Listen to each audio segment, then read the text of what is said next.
Hello and welcome to my podcast, McCool and the Gang. I am Natalie McCool and I'm here with the awesome singer-songwriter Dan Bettridge. Dan and I met on a songwriting camp in Nashville, which we'll be chatting about in a bit.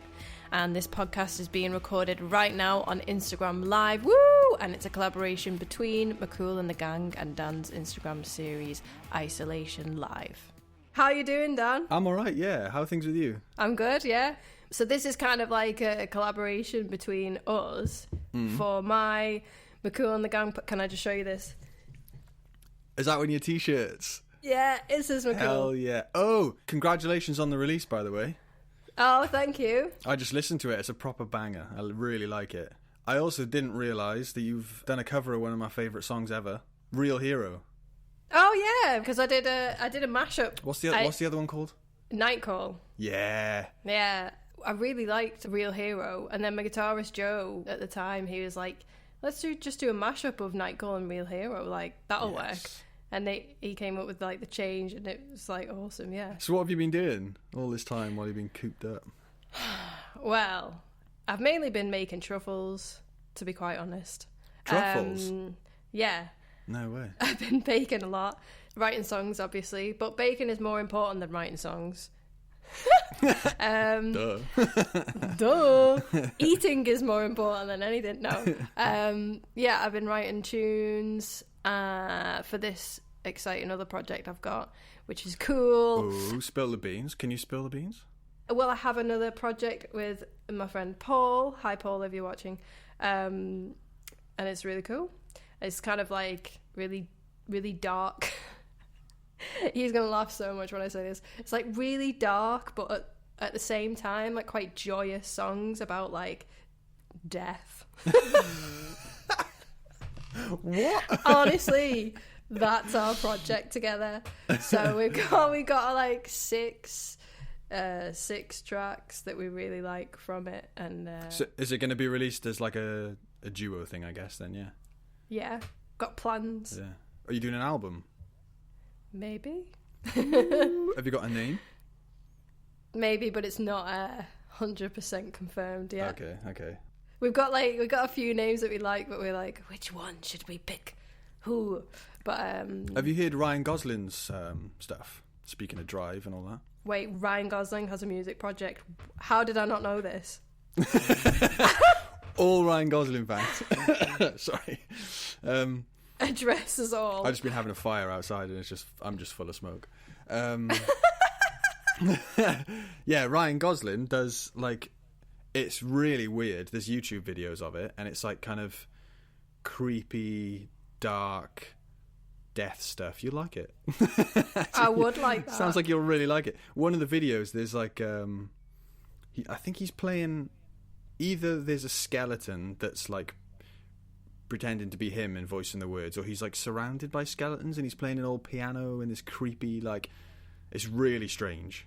I think I'd really like that. I would Google it. What a legend. So have you been writing this time? Is it just been writing for this new project? I've been working on my own album as Natalie McCool. Yeah, so I've just released a track yesterday from that called Closure, which you can find now. Yes, go and listen, everybody. Natalie McCool, 2 C's. Yes, it's her real name. Just get that out there. I've got a t-shirt, so it's definitely my real name. No worries. Yeah, so I'm working on my album for that, which probably come out actually probably next year because of what's happening right now. Fair enough. Yeah. Everything's delayed and things like that. So, but that's really cool. I'm kind of just finishing it now and releasing singles from it. So I've got that, and then I've got my project with Paul, which is unnamed as yet, and that will probably get released at some point, I would say. So I'm pretty busy. Like 2 projects is quite like full on, really. That's pretty cool. Yeah, and then I've got everything else to do, like the podcast and other little bits and bobs like that. So you're putting us all to shame, mate, to be honest. We've got nothing to do now. I got no gigs, so you're going to get hit with like 1,000 podcasts. What about you? I have new songs ready. They're sitting there waiting. Well, they need final mixes, but they are pretty much there. They're all done. They just need to be mixed, like one more mix, I'd say, and then mastered. But like you said, everything's just kind of been put on delay. And the person who was mixing them, James, who I spoke with yesterday, he's kind of temporarily moved his studio somewhere else, so he's living with family at the moment. You know what? It must be really hard for like musicians are kind of okay because they've got home setups, like most of them do, and they can just record demos like that. But it's really hard for, you know, mixing engineers and producers because they might have a studio that they can't now go to. So what are they supposed to do? Yeah, well, James is so used to this space that he's been working. He's been there for ages. What's that say? What was that stuff you were doing with Ed Tullett? So I saw that. Sorry, this is like a multi-dimensional thing. So this is a question from Instagram Live, but yeah. Jim Jam. That was, I did some work on these new songs with a guy called Ed Tullett, who's writes for and is a band member of Novo Amor. And he's just got loads of really cool gear. And there was a brief period of time where these few songs I went and did just parts of them with Ed, so there's a lot of like tweaks and vocal bits. He's just got some mad equipment. Like we ran some guitars through an OP1. What's an OP1? No, you've never seen an OP1 Kenobi. Did you like that? I appreciate a Star Wars joke. That was good. What is it? An OP1, you know, like the small... They look like mini keyboards. They look like a children's toy. But you can... they're like a mini synth. Like the other day, in a quarantine haze, I was like, do you know what? I might get one. I was sat on the sofa, and I was like, do you know what? I'm saving a bit of money because I'm not gigging. And how does that even work? What's the maths behind that? You know, all these gigs I missed out on. We've actually saved money, worked out. Yeah. No, but I was like, I might get one depending on how much it is. I had a look, and they're $1,000, and they're like smaller than an Apple keyboard. They're so small, but they sound amazing. Ed has some wicked gear, and we went and did some stuff. Tried a lot of new stuff actually, which was quite cool. And he really knows a lot about his pedals, so he was like, I was asking them about them all because he's got some really kind of Frankenstein looking pedals, and he knows all about them. And there's ones that are like handmade in north of England somewhere, and he just knows all about them, and it's really cool. So he ran guitar through some pedals, ran bass through some pedals, used a thing called an OB1, which is a OB1. Anyway, it sounds amazing. Full on nerding out now, but it sounds really cool. I will check demos on YouTube because I'm definitely too poor to afford one of those right now. Yeah, we'll just go halves on it. Yeah, we'll just remotely use it. That would be cool. That would be rad. So I'm on the coffee. I'm committing a cardinal sin. It's 6:10. What have you been listening to recently? Because I've been getting a lot of recommendations, not recommendations, kind of like requests from people on what do you recommend for me to listen to? Which, oddly enough, I don't know why I would be good at recommending that. But but yeah, and I've sent out like loads of bands that are kind of that are like releasing stuff recently, or just like anything that I think that person would like. But right now is a time for listening to music, I think, because we've got all this free time, and it's a good way of checking out that band that you wanted to check out, but then you never have enough time. Yeah, I've been like, to be honest, I've been going mega nostalgia and just listening to stuff that makes me feel really chilled and comfortable. Like I've been listening to loads of Jack Johnson because I listened to him when I was a kid, like growing up, and it's just like makes you feel like a kid and makes you feel relaxed and everything again. Yeah. New Asher Roth song came out today. Listen to that. You know Asher Roth, right? I'm not aware of this person. Asher Roth, the rapper. Well, you'd know his biggest hit, I Love College. That was like his, like a good 5 or 6, 7 more years ago. He had this one album called Asleep in the Bread Aisle, and it just blew up. I think it was like his first and last major label release or something. And he just got sick of the whole thing, like all just kind of like the music business, and just dropped out, used all the money he'd made, which to be honest wasn't that much, even though he'd had like this massive hit, got himself a house like back on the street where he grew up, and bought this huge old warehouse and turned it into this like kind of sanctuary, really. Loads of people. They built a little skate park in the corner. He built a place where they basically have like big community gatherings there, and people could come together, and like he's really like community based, and his stuff is just really mellow. It's really good. Nice. I've been what have I been listening to? I've been listening to a lot of Rye X. Oh wow, I haven't heard about him in ages. You know what? I have only recently discovered him, having not really heard any of his stuff before. Yeah, but did you not hear his kind of hit when it came out? I don't think so. I haven't heard anything that I recognise. But the reason why I've been listening to his stuff, just because I'm really interested in like music that's good to use in film and TV, and he gets like so much stuff in in TV. That was where his big song was, I think. It was on an advert, I believe. So I've only recently discovered him, which has been great. And who else have I been listening to? Do you like Matt Corby? Don't think I know that. Know him. Oh man, Matt Corby. Matt Corby's unbelievable. Yeah, Australian guy. His voice is just outrageous, and he's like the most handsome guy on the planet. You know what?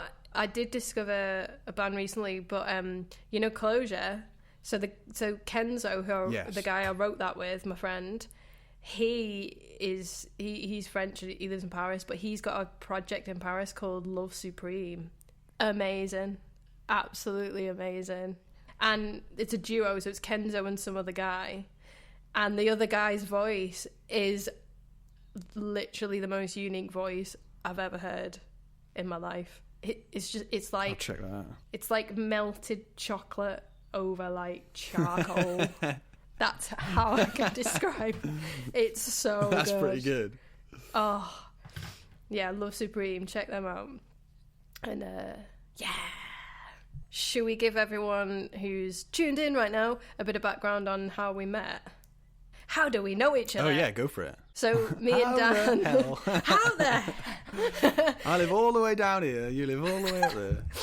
So, me and Dan went on a songwriting camp in Nashville, in Tennessee, in 2018, I think it was, and it's like a week-long songwriting camp with UK writers and US writers, and we would collaborate in like groups of 3, one session a day, and it was hosted by, I think it's UKTI, who are a great helper of things, and also Alan McKendry. Yeah, what a legend of a man.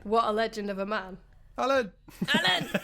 So the majority of the sessions were in Alan's house. Alan has an amazing house in Nashville, and also has a 3-legged dog. He has a 3-legged dog also. And every morning we'd kind of get there for like 9:30, have some bagels and coffee, everyone together. Oh. And then he'd do the most amazing, emotional, inspirational speeches. Like before we started sessions, Alan would get up on the stairs and address everyone. And his dad was a preacher, and you could tell as well. Alan for president. Oh my god. He'd be such a legend. Every day he'd get up, and every time he'd finished his speech on the stairs, I'd just be like, I can do anything. Honestly, I would be in tears, like jacked up on coffee and in tears. Yeah, I know exactly what you mean. Okay, and that was such a great week, man. And Alan as well. For everyone, Alan signs off his emails with the best quote. He signs off emails with the quote, "Find a dream and live it." He signs off everything with that. Like his Facebook posts, Instagram posts, everything. And all of his videos are so uplifting as well. And the guy fucking loves snow. He is so pumped on snow. I've never seen it so, like, it obviously doesn't snow greatly in Nashville. Yeah. But so when it does, he, without fail, he's out the front garden. He's going, yeehaw! And he's got his phone up. And he's like, it's snowing in Nashville. And it's literally like, Nashville. It's like nothing. And he's just so excited. Oh, I love him, man. He's a legend. Yeah, he's great. I didn't know his dad was a preacher. That makes so much sense. Yeah, it all makes sense. Yeah. That makes I was going to see him this week. If I'd gone to South by, I was going to Nashville this week. Oh, how... Next year. And I would have seen him. Yeah. Do you think you'll go South by next year? Because I definitely will. I get invited, I will. Yes. Let's do it! Let's do it! Oh, man. Yeah, I really hope so. I think, to be honest, I got a gut feeling that after everything, they'll do their best to get in contact with everyone, invite them back as it was meant to be. And I think they will. I think that's only... right of them to do. Yeah, and most festivals have been doing the same thing, like Focus Wales. They rebook the lineup. Are you playing Focus? I am. Yeah, sweet. Boom. That's wicked. It's a great festival, man. It really is. Are you playing as well? No, not this year. I played last year. If you're going, I'll see you there actually in person, and you can show me the Obi-Wan Kenobi. Oh, I wish I had an Obi-Wan Kenobi and an OP-Wan Kenobi. How did you find the Nashville camp and songwriting camps in general? It's the only songwriting camp I've done. And I thought it was amazing. Mm-hmm. I think we were super lucky as well with who we were landed there with. I think a lot of people who'd done writing camps before were saying, you know, we've had a really good group. And Alan was saying it was one of the best years that they'd had. Yeah, like, I was really proud of the song we wrote. Yeah, I loved every song. Genuinely, like, would listen to it over and over again on the way back. And it was cool because there was loads of people from every different genre as well. Yeah, but we did a session together with Tabitha. So Tabitha is a stand-up lady. She's awesome. She's a legend. And she's Lady Gaga's backing singer as well. And Taylor Swift. She sings backing vocals for Taylor Swift as well. Did you see what Taylor Swift did today? What did she do today? Did she dump someone? No, surprisingly not. I don't think she has anyone to dump right now, does she? She's got no one to dump. She's dumped herself. She dumped herself. She did a dump. She's... Go on. Apparently... That would make the news as well, which is very sad. Go on, what did she do? She sent $3,000 to, like, a whole load of her fans, just randomly, through PayPal. Wow. Oh, I feel bad now for saying that she dumped someone. God. Yeah, it was on... I don't know how many people... She did a dump, but she did a dump of $3,000 into people's bank accounts. That's which amazing. Is, in my books, I'd want that dump on me. That's pretty good. Isn't that amazing? God, that's amazing. Fuck yeah, Taylor. She gets such a lot of shit from everyone, but that is good. Thank you, Taylor. Yeah, that's pretty cool. I don't know how many people, because they only interviewed one person, but okay. she wrote a little message, and this woman was saying, you know, she was like, I've worked all my life to live in New York City, and I thought I was gonna lose it all. I was gonna be kicked out of my flat next week. Oh my God. And Taylor saved the day. Yeah, but I mean, in New York, $3,000 is gonna pay your rent for like a couple of days. It's probably like the price of a loo roll, isn't it? Right now. Yeah. Oh man. Yeah, I found the Nashville camp. I've only done one songwriting camp before that, and I really enjoyed that. That was amazing. That's where I met Paul, actually, who I'm writing with for this new project. Hi, Paul, if you're here. I don't know whether you're here.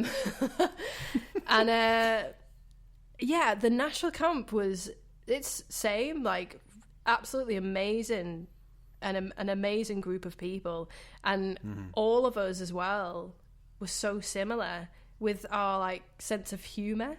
Like, yeah, honestly, I didn't stop laughing the whole time. it was so good. It was so good.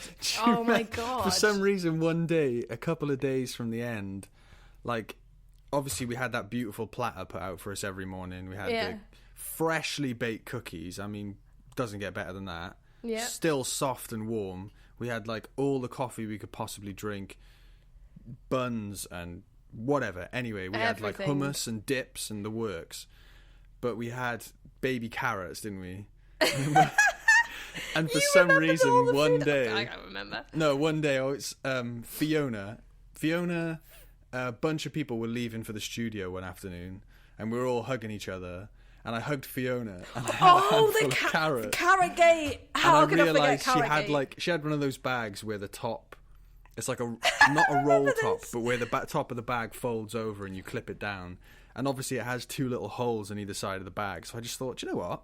Fuck it, I'm going to slip a baby carrot into her bag. And it became a thing for like the rest of the week. But then after, like a month after coming back in the WhatsApp group, she just sent us all a photograph and she found this dried up manky carrot in the bottom of her bag. And it had been in there for like a month. Can I tell you the best story? So Fiona was another writer on the camp, and she lives in Belfast. She's cool. So me and Fiona we were at the airport in Nashville airport, and she was eating a bag of, what are those, like, are they like Cheetos? Oh, I think I've heard this, so I vaguely remember. Cheese, yeah. She was eating a bag of Cheetos, like cheesy, like knobbly snacks, and I put a carrot in the bag. And she took out a crisp and she was like... That's a stale one. And I cracked up and she looked at me and she just went, "Yeah, cow." And I just bless died. her. She just became the one that we just put the carrots in her bag all the time. Do you remember? So we also had a meetup, didn't we, after the camp? So we met up in London, a few of us. And Claire, who's another writer who lives in London, do you remember we put a carrot in her phone case when she went to the toilet? Do you remember that? Yeah. How did we get that in there? How could we have fit that in a phone case? What kind of phone case was that? It was a really thin carrot. Where did we get the carrot from? I don't know. I remember that's what we did. And she came back from the toilet and was just like, what? Okay, so she came back from the toilet. We were pissing ourselves. And she went, "What have you done?" And then she found it.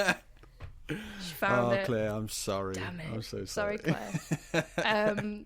No, the camp for me was great. I remember the song. It was the last song I wrote with Sam and Chris, and it was the Prostitute Song. Oh, do you remember my that? God. That was the best song of the whole fucking week. That was so good. You got to release it on April 1st. Oh my God, you need to release it. Just a bit of background. On the last day, me and two other writers wrote a song about a guy trying to chat up a woman in a bar initially, and he's saying he's got all this stuff and, like, you know, you should come into my room. He's bragging about his Subarus. What's your name? And the woman's just not interested. She's like, piss off. And then it turns out that once he says, like, "Oh, I've got a car. Oh, I've got a penthouse," she's like, "Oh, well, I'll tell you my name." But it turns out that the reveal at the end is that she is a prostitute. And it's kind of like Tom Jones and, Baby It's Cold Outside. It's kind of like that vibe. But it's just, what makes it even better is that it's a really good song and you both sound so good on it. Your voices are great, the production's great, and it all sounds amazing, which just makes the comedy of it so much better. Seriously, me and Sam did the vocals at the same time. Yeah, well, afterwards you showed us the video footage because you had the monitors in the studios and you could see each other on the screens. So Sam's part is like, tell me your name. And he was looking at me through the window as he was singing it, and I couldn't even speak. I was laughing so much. His voice is so good, man. I had to do about 5 million takes. Oh my God, that was so funny. He's great. Oh, you should so release that, man. Honestly. Under a pseudonym, or like... You should just put it out on April 1st. You'd be like, guys, look, everyone needs cheering up. Yeah. We did this a few months ago. Just have this. Just have People it. would love it. You know what? I'll speak to them about it. That'd be good, wouldn't it? Yeah, do. That'd be so good. I had a question. Did you work with anyone else after the camp? Or, like, you know, have you worked with anyone remotely since or got together? I just cut ties, man. Apart from you, I cut all ties. Yeah, that was it. Sick of them all. Yes is the answer to that. Amazing. But I'm trying to think. Alex. Oh yeah, you did a session with Alex. Alex came down. Oh, lovely Alex. He came all the way down here, bless him. He stayed the weekend. We worked here in the cabin, and Sam worked with Sam. Which one? There's two Sams. Sam Kramer. Or Sam Gosling. Sam Kramer, yeah. Sam Kramer, yeah. Hey, Sam. Hey, Sam. Yeah, and there was somebody else. And Blake. Like, I Skype with Blake often. Oh, nice. We do some, like, Skype writing sessions. Like, over here, put my laptop up there and Skype Blake, and then I write some bits on here and stuff. So yeah, so a few. Have you worked with anyone from the camp? Yeah, I worked with Sam Kramer. Sam actually produced 2 of my tracks. Actually, no, he produced 3 of my tracks since. Oh, when we met up in London, he was in the middle of, in the throes of doing the first one, wasn't he? Yeah, so he produced Someone New, my Christmas song, and he produced Closure. Mm-hmm. Well, he mixed Closure. So. Oh, cool. Yeah. So have you been doing that remotely, or? We have, but then I went down and joined him when he produced the Christmas song, and we had a day then. That was really fun. You know what? At the start of this year, you know Tanya's yes. another writer. She's in Belfast as well. She knows Fiona. Also a legend. Works on Star Wars movies. What a job! She's like posting pictures of like her next to Chewbacca and like. I was just freaking out. But not only Star Wars, also Game of Thrones. Really? Yeah. I didn't know that. Oh, she's telling me all about it, and I was like, "You're the luckiest person ever." I went to Belfast at the start of this year in January. Oh, cool. And did like 3 days with Tanya. One of those days was with Fiona as well. So. Oh, I saw her on Instagram. Yeah. So that was amazing. Like that was. You know what? That looked really nice, actually. It's like the 3 of you pitched up and you had all the stuff ready. Yeah, I really like to start the year with something like that, like every year. Whether it's like a little holiday or like a little excursion like that, because A, the flights are dead cheap, and B, everyone's kind of like feeling a bit glum because Christmas is over and it's January, and I'm like, yeah. You know what? I'm going to go and do something amazing just to kick the year off. That's a great idea. Yeah, I like that idea. It makes you feel so good. Yeah. But yeah, we had a great time. That's wicked. Yeah, it looked really nice. And you just recorded stuff in the house on laptop and stuff, didn't you? And had Yeah. So where are you based now then? I'm in Liverpool right now. Ah. Yeah. Lockdown in Liverpool. Oh, a lock-in in Liverpool. That's what it is, actually. No, it's great here. I've never been to Liverpool. I've heard it's awesome. You should come and visit me. Yeah. And we'll do a session. I'd love to do a session, record another podcast because why not? Yeah, let's do it. You can come in January. That can be your excursion. Yes. That would Amazing. Yeah, Nashville. I just think it's such a great thing to do, isn't it? Like, meet other people, and the best thing about it is like doing songwriting camps, just meeting people, isn't it? Yeah, no doubt. That was the best part, I think. Like, the songs were great. They really were great. Yeah. You know what? Like, just write something that I'd never normally write, and it was like this pop EDM. I really want to release it. I might release it at some point, maybe under a different name, or do it. I don't know. But I'm a big fan of like releasing stuff under different projects. I think that's like necessary if you're going to be sane, because I find that I write a lot of different stuff, and although like I like it all, it's not quite like the same. Yeah, I mean, if you make something that sounds really cool, you don't want to just put it in a box, do you? No, not really. Why not make another project? Take a leaf out of Justin Vernon's book, isn't it? You just projects left, right, and centre. Exactly. I think that's really fun as well. Just it takes the pressure off you a little bit. Okay, I'm going to do a little podcast game here that I do with every guest on my podcast. Oh yes. So this game is called Mince or Mince. Okay. Mince or what? Mince or mince. Is in the meat. Let me explain. So you're gonna have to. Mince or mince. Yeah. The meat or the sweet. So if I say mince, you have to discern whether I mean the meat or the sweet. So good. Okay, go for it. Mince. Meat. Yeah. You got it right first time. Yes. Well done. Well done. Shall we do a little wrap up? Yes. Seeing as we have to go soon. Oh man. Oh man. Yeah, okay. That was fun. Thank you for having me on your Isolation Live. My pleasure. Thank you for having me on your podcast. Woohoo! McCool and the gang, got to listen to it. Yeah. No, it's such a pleasure. And this was so fun. Yeah, it was fun. I will see you in the real world. Yeah. At some point in October. See you in a year, mate. Yeah, see you in a year, mate. No, thanks, Dan. It's been really nice. And no worries. Yeah. Thanks to everyone who tuned in. And can you do one thing for me before we go? Go ahead. Just for old time's sake. Go ahead. Can you do your New York accent?